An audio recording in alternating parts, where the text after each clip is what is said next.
सरकारी नौकरियों की भर्ती प्रक्रिया में मिशन मेरिट और मिशन पारदर्शिता लगातार रहेगा जारी। मुख्यमंत्री ने कहा, सरकार शीघ्र ही नकल रोकने के लिए बनाएगी कानून।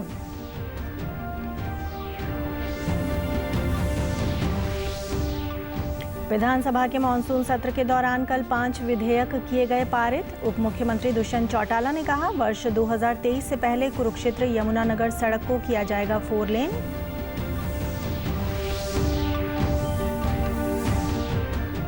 कुरुक्षेत्र के राष्ट्रीय तकनीकी संस्थान में सीमेंस रिसर्च सेंटर का हुआ शुभारंभ। प्रौद्योगिकी के छात्रों को नई तकनीक के बारे में दिया जाएगा प्रशिक्षण।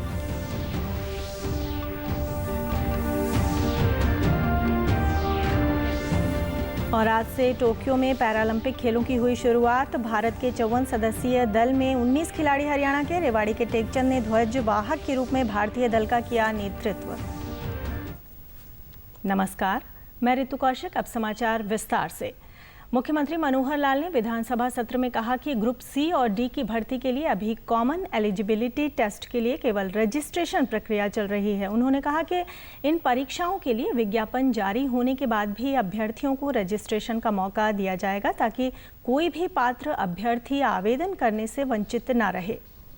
कॉमन एलिजिबिलिटी टेस्ट के लिए जो रजिस्ट्रेशन है वो चली है, उसको पहले हमने एक निश्चित तारीख तक तय किया था। कोविड के कारण से रिजल्ट्स नहीं आए हैं, उसको आगे बढ़ाया गया है। और अभी भी जिस दिन उसकी एडवर्टाइजमेंट निकलेगी, एडवर्टाइजमेंट निकलने के बाद एक मौका सबको फिर दिया जाएगा, ताकि कल को ये कोई ना कहे कि एडवर्टाइजमेंट होने के बाद मुझे भरना था। उन्होंने कहा कि सरकारी नौकरियों की भर्ती प्रक्रिया में मिशन मेरिट और मिशन पारदर्शिता लगातार जारी रहेगा और नकल रोकने के लिए सरकार जल्द ही कानून भी बनाएगी। मैं तो आज केंद्र सरकार के जो एग्जाम थे उनकी शिकायत के ऊपर भी दर्ज हुए हैं। हम नकल को बिल्कुल होने नहीं देंगे और नकल के खिलाफ एक मुहिम जो हमने चलाई है, उस मुहिम में हमने तो अपनी 4 भर्तियां अपने आप रद्द की हैं। हमने अपने आप रद्द की हैं। आपकी भर्तियों के ऊपर तो क्वेश्चन मार्क लगाया। मुख्यमंत्री मनोहर लाल ने कल विधानसभा सत्र के दौरान बताया कि कोविड-19 महामारी के दौरान हरियाणा सरकार ने प्रदेश में पर्याप्त ऑक्सीजन की आपूर्ति सुनिश्चित की। उन्होंने कहा कि कोरोना महामारी के दौरान व्यवस्था में लापरवाही करने वालों के खिलाफ जांच के लिए कमेटी बनाई जाएगी और दोषियों के खिलाफ कार्यवाही की जाएगी। ये विषय गुरुग्राम में उठा, ये विषय रेवाड़ी में उठा। हाँ, सब जगह, तीनों जगह पर मजिस्ट्रियल इंक्वायरी कराई गई और 2 जगह तो मजिस्ट्रियल इंक्वायरी में भी आ गया कि उस प्रकार की सच्चाई कहीं नहीं है कि ऑक्सीजन के कारण से कोई डेथ हुई है, जिसमें गुरुग्राम की भी रिपोर्ट ये है और रेवाड़ी की भी है। हरियाणा में कोविड के कारण से लगभग 13,000 मृत्यु हुई है, जिसमें से 9,500 मृत्यु तो हरियाणा के लोगों की है, 3,500 लोग ऐसे हैं जो हरियाणा के बाहर के हैं। ये टोटल आंकड़ा जो रिपोर्टेड है। हमने हर संभव प्रयत्न किया कि ऑक्सीजन की सप्लाई हर हॉस्पिटल में 24 घंटे उपलब्ध रहे। विधानसभा के मानसून सत्र के दौरान आज उप मुख्यमंत्री दुष्यंत चौटाला ने बताया कि वर्ष 2023 से पहले कुरुक्षेत्र से यमुनानगर तक सड़क को 4 लेन कर दिया जाएगा। उन्होंने बताया कि कुरुक्षेत्र से यमुनानगर तक सड़क की कुल लंबाई 41.15 किलोमीटर है। इसमें से यमुनानगर जिले में पड़ने वाली सड़क में से 4.18 किलोमीटर पहले से ही 4 लेन है। इसी प्रकार कुरुक्षेत्र जिले में पड़ने वाली उक्त सड़क में से 7.85 किलोमीटर सड़क 4 लेन है। उन्होंने बताया कि शेष सड़क 29.12 किलोमीटर को हाइब्रिड एन्युइटी मोड के तहत 4 लेन करने का प्रस्ताव है। उप मुख्यमंत्री ने बताया कि इस सड़क को 4 लेन करने का कार्य जल्द ही शुरू हो जाएगा और वर्ष 2023 से पहले इसका निर्माण कर दिया जाएगा। जो बात रखी है, जरूर स्पेशल रिपेयर, क्योंकि हाई ट्रैफिक रोड है, इसकी हम करवाएंगे। और मैं बताना चाहूँगा कि 6 महीने के अंदर इसकी DPR भी टेंटेटिवली तैयार हो जाएगी, सारे सर्वेज हो जाएंगे और मुझे उम्मीद है उसके 1.25 साल के अंदर DPR तैयार होने के लगभग मिड 2023 से पहले कुरुक्षेत्र से लेके यमुनानगर तक का जो ये हमारा जंक्शन है, इसको हम 4 लेन करने का काम करेंगे। हरियाणा विधानसभा के मानसून सत्र के अंतिम दिन की कार्यवाही आज प्रश्नकाल के साथ शुरू हुई। कल विधानसभा सत्र के दौरान 5 विधेयक पारित किए गए, जिनमें हरियाणा नगरपालिका क्षेत्रों में अपूर्ण नागरिक सुख सुविधाओं और अवसंरचना का प्रबंधन विशेष उपबंध संशोधन विधेयक 2021 और महर्षि वाल्मीकि संस्कृत विश्वविद्यालय कैथल संशोधन विधेयक पारित किया गया। लोकायुक्त भुगतान योग्य भत्ते और सेवा की अन्य शर्तों में संशोधन के लिए हरियाणा लोकायुक्त संशोधन विधेयक 2021 विधेयक भी पारित किया गया है। कल पारित हुए विधेयकों में हरियाणा उद्यम प्रोन्नति द्वितीय संशोधन विधेयक भी शामिल है। पंडित लक्ष्मीचंद राज्य प्रदर्शन और दृश्य कला विश्वविद्यालय रोहतक के कुलपति की नियुक्ति के लिए प्रस्तावना और पात्रता मानदंड में बदलाव करने के लिए पंडित लक्ष्मीचंद राज्य प्रदर्शन और दृश्य कला विश्वविद्यालय रोहतक संशोधन विधेयक पारित किया गया। कुरुक्षेत्र के राष्ट्रीय तकनीकी संस्थान में आज सीमेंस रिसर्च सेंटर का उद्घाटन किया गया। कौशल विकास, सूचना एवं प्रौद्योगिकी राज्य मंत्री राजीव चंद्रशेखर इस केंद्र के उद्घाटन अवसर पर मुख्य अतिथि के रूप में ऑनलाइन माध्यम से शामिल हुए। राष्ट्रीय तकनीकी संस्थान कुरुक्षेत्र के निदेशक डॉक्टर सतीश कुमार ने बताया कि ये केंद्र उत्तर भारत के विद्यार्थियों को कौशल विकास का प्रशिक्षण देने का कार्य करेगा। NIT सीमेंस सेंटर के प्रमुख डॉक्टर ब्रह्मजीत ने बताया कि इस केंद्र का मुख्य उद्देश्य प्रौद्योगिकी के छात्रों को नई तकनीक के बारे में प्रशिक्षित करना है। इंडस्ट्री 4 में जो बदलाव अभी हम लोग को देखने में मिल रहे हैं, उन बदलावों के लिए बच्चों को ट्रेनिंग देना, ये इसका मेन भूमिका इस सेंटर की है।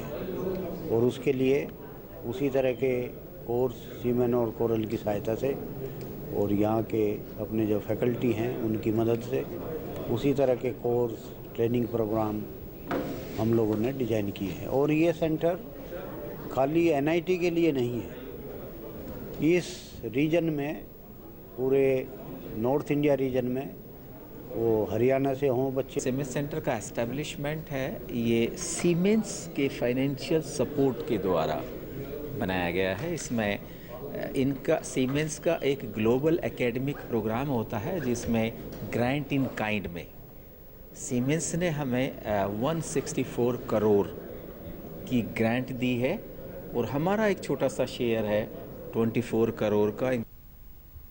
राष्ट्रीय प्रौद्योगिकी संस्थान के विशेषज्ञ ने बताया कि इस केंद्र के आरंभ होने से छात्रों को नए कौशल विकास हासिल करने और अनुसंधान करने में मदद मिलेगी। उन्होंने कहा कि इस केंद्र में प्रशिक्षण लेकर छात्रों के लिए रोजगार के नए अवसरों का सृजन होगा।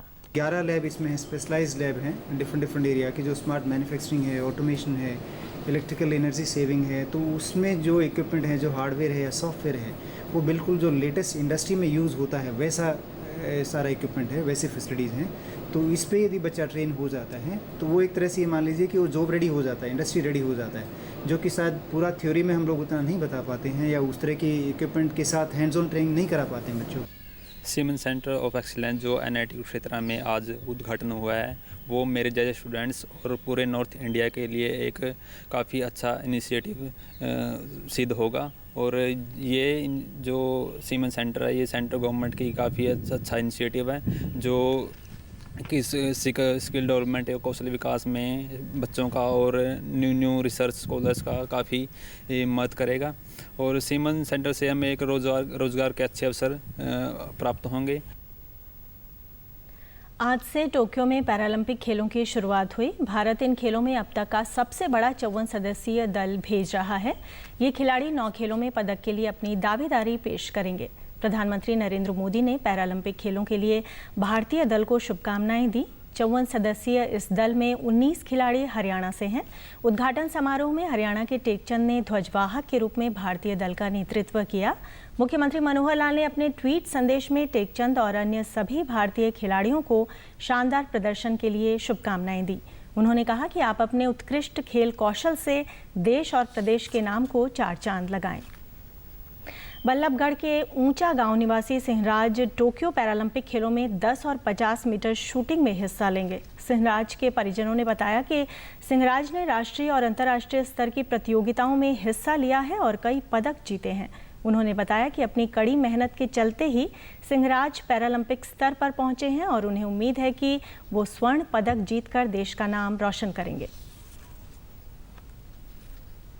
इससे बड़ा उत्साह, इससे बड़ा त्यौहार, इससे बड़ी खुशी हमारे लिए, हमारे परिवार के लिए, हमारे समाज के लिए कोई नहीं हो सकती है कि हमारा भाई हमारे समाज से, हमारे सिंहराज जी देश को रिप्रेजेंट करने के लिए ओलंपिक गए हैं। बहुत अच्छा हो रहा हो, मेरा बेटा आज ओलंपिक पे गया हो तो बहुत बहुत खुशी हो रही है मुझे।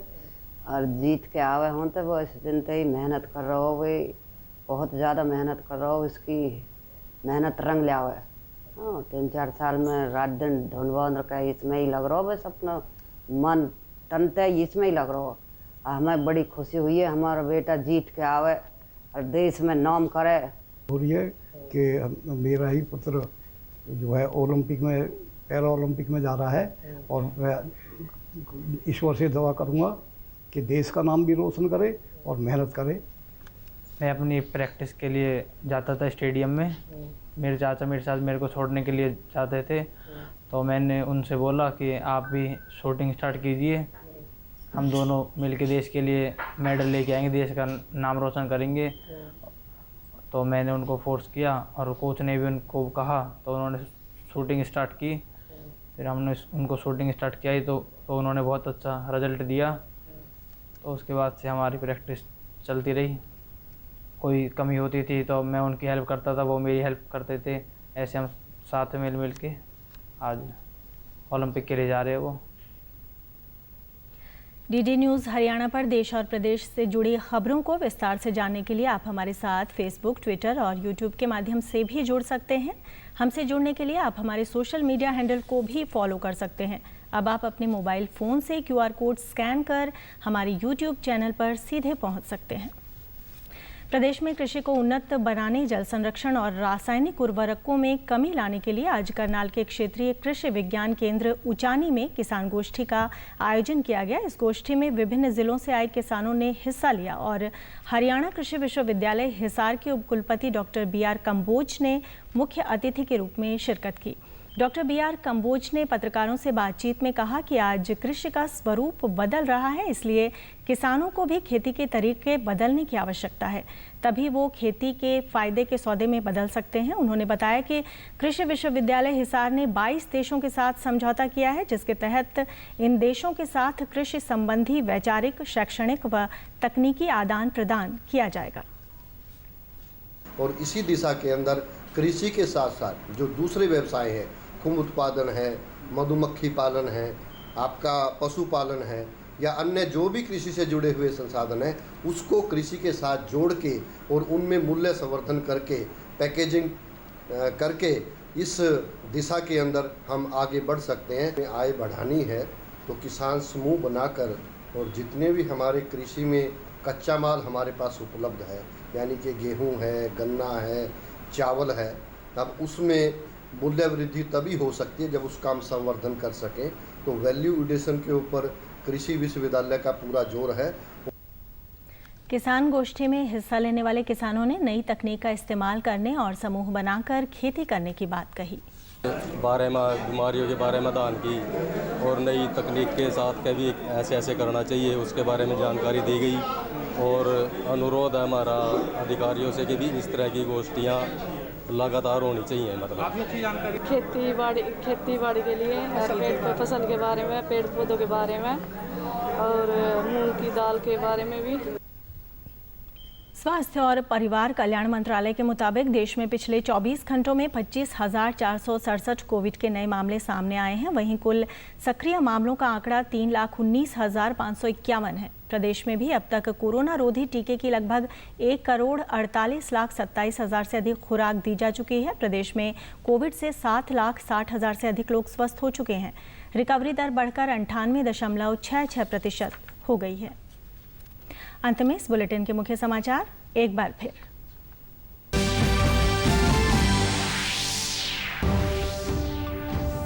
सरकारी नौकरियों की भर्ती प्रक्रिया में मिशन मेरिट और मिशन पारदर्शिता लगातार रहेगा जारी। मुख्यमंत्री ने कहा, सरकार शीघ्र ही नकल रोकने के लिए बनाएगी कानून।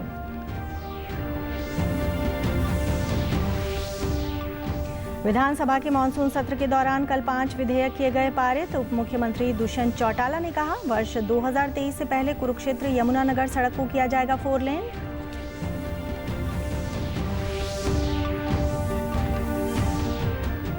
कुरुक्षेत्र के राष्ट्रीय तकनीकी संस्थान में सीमेंस रिसर्च सेंटर का हुआ शुभारंभ। प्रौद्योगिकी के छात्रों को नई तकनीक के बारे में दिया जाएगा प्रशिक्षण।